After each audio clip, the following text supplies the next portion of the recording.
नमस्कार। जाखल नगर पालिका के वार्ड नंबर 9 से एक युवा, पढ़ी लिखी और जुझारू समाज सेविका किरण बाला जो है अपना नामांकन दाखिल कर चुकी हैं और लगातार वार्ड से वोट की अपील कर रही हैं। उनका क्या कुछ वार्ड वासियों से कहना है, उसी को लेकर आज हमारे साथ हैं किरण बाला जो कि वार्ड नंबर 9 से हैं। किरण जी, बहुत बहुत स्वागत है। आप वार्ड नंबर अब 9 में उतर चुकी हैं। लोगों से किस प्रकार का समर्थन की अपील कर रही हैं और क्या क्या आप मुद्दे लेकर चल रही हैं? पहले तो मेरा आप सभी मीडिया वालों को नमस्कार, पर मेरे सारे वार्ड वासियों को भी नमस्कार, जो उन्होंने इतना मेरे पे भरोसा जिताया।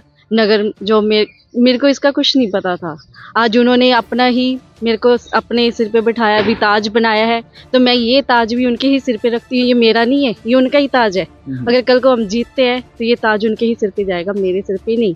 मैं उनके लिए हमेशा आगे बढ़ के काम करूंगी।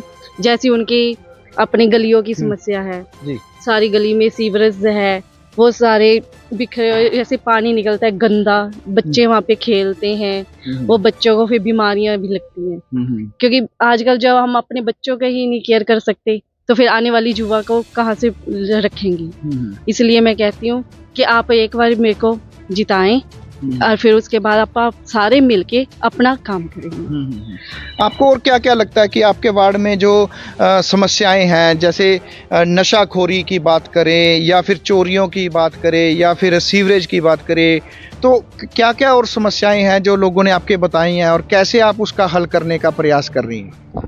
पहले बात तो ये है कि सभी को पता है कि मेरे ससुर जी भी इस काम में बढ़ चढ़ के हिस्सा लेते हैं। जहाँ पे नशे की बात हो, चाहे लोग सब भलाई की बात हो, उनमें हमेशा बढ़ चढ़ के हिस्सा लेते हैं। उसके तो फिर जब वो इतना कर सकते हैं तो फिर उनकी बेटी कैसे पीछे रह सकती है। तो उनका सहयोग है और मैं भी इसी नक्शे कदम पे चलूंगी कि नशों को भी मुक्त कराएं। जो युवा नशे की तरफ जा रही है उनको समझाएंगे कि आज जीवन है तो सब कुछ है, अगर जीवन नहीं तो कुछ भी नहीं। कल आने वाले अपने बच्चे क्या सीखेंगे अपने से। उसके गलियां, नालियां, सड़कें, सीवरेज क्या हालात हैं, उसमें आप किस तरह का कुछ अधिकारियों से क्या आप बात करने में सक्षम है? हाँ जी, मैं अधिकारियों से अपनी जो भी समस्या है, जैसे सीवरेज की, गलियों की और जो हमारी धर्मशाला है, उसके लिए अधिकारियों से डट के मुकाबला कर सकती हूँ, उनसे बात रख सकती हूँ, क्योंकि मैं पढ़ी लिखी भी हूँ और हिम्मत भी रखती हूँ। क्योंकि हमें बाबा साहब ने ये समझाया है कि अपने लिए हमेशा लड़के खड़े हो, क्योंकि ये नहीं भी अपने कोई हम पे कुछ क्या, भी हम सबके लिए बात कर सकते हैं, अपने लिए भी रख सकते हैं। तो बच्चों को पढ़ाना भी है, बच्चों बाबा साहब ने भी ये सिखाया है कि शिक्षित होना जरूरी है। अगर शिक्षित ही नहीं होंगे तो फिर हम क्या करेंगे। शिक्षित के बिना कुछ भी नहीं है। तो आज मैं यही कह रही हूँ कि मेरी पढ़ाई का आप लोगों के लिए, मैं इसी के लिए फायदा चकना चाहती हूँ कि मैं पढ़ी हूँ तो आप लोगों का कुछ भला हो सके। तो मैं गलियों को, सीवरेज को और जो अपनी धर्मशाला है उसके, जो भी अपनी धर्मशाला में जो काम नहीं हो रहा है काफ़ी टाइम से, हमने हर इंसान को बोला अभी हमारे धर्मशाला का काम कीजिए, गलियों का कीजिए, सीवरेज का कीजिए, कोई नहीं सुनाई कर रहा। तो इस करके हमने ये कदम खुद चकना पड़ेगा जी। तो और आप क्या लगता है जो मुकाबला है दूसरे कैंडिडेट के मुकाबले, आप में क्या खासियत है जो आप वार्ड वासियों को बता रही हैं? सर, पहली बात तो ये महिलाओं की सीट है, तो अगर आज हम खुल के बात करेंगे तभी हम कल को अफसरों के सामने भी बात रख सकते हैं। तो आज खुद ही महिलाएं हम आगे बढ़ चढ़ के आपके सामने ही नहीं बोल पाएंगे तो अफसरों के आगे क्या बोलेंगे। हाँ, तो बड़ी बात है कि जो महिला सीट है तो महिला को ही आगे आना चाहिए। महिला को ही आगे आना चाहिए, क्योंकि आज मैं अपने पति देव जी को साथ लेके चल सकती हूँ, तो कल को फिर मैं उनको बार बार आवाज दूंगी कि जी आइए, आप ये कीजिए। नहीं, उनको भी अपना काम करना है, तो फिर मुझे भी अपना काम खुद ही करना पड़ेगा। ये सीट महिलाओं की है तो फिर महिलाओं को ही बढ़ चढ़ के आगे आना चाहिए। जी जी। और आप अपने वार्ड वासियों से किस तरह की अपील करेंगे और क्या कुछ उनसे सहयोग करना चाहेंगे?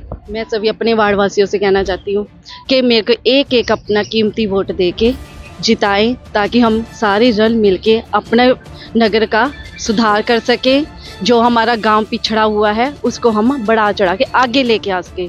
देखिए, जिधर भी जाइए आप, सबको वापस साफ सुथरा माहौल मिलता है, लेकिन हमारे पास कुछ नहीं है। सड़कें हैं वो भी टूटी हुई हैं, सीवरेज है उनमें से गंदा पानी निकल रहा है, पास में बच्चे बैठे हुए हैं। क्या फायदा इसका? आने वाली जनरेशन तो पहले ही बीमार पड़ रही है, फिर आगे अपने बच्चे का क्या हाल होगा ये आप देखिए। उसके बाद फिर अपने घर के पास थोड़ा सा पीछे जैसे वो गंदा पानी है, बहुत ज्यादा हरदम भरा रहता है, उससे भी काफी बीमारियां आती है। तो उसका भी हम मुद्दा उठाएंगे कि इसको भी सरकार जल्द से जल्द भी खत्म करे। एक बात और आ रही है देखने में कि जो कि बिरादरी होती है, बिरादरी एक तरफ हो जाती है। ऐसे वोट में आप ऐसे बिरादरी के जो वोट है उस वोट बैंक को पाने के लिए क्या अपील करेंगे?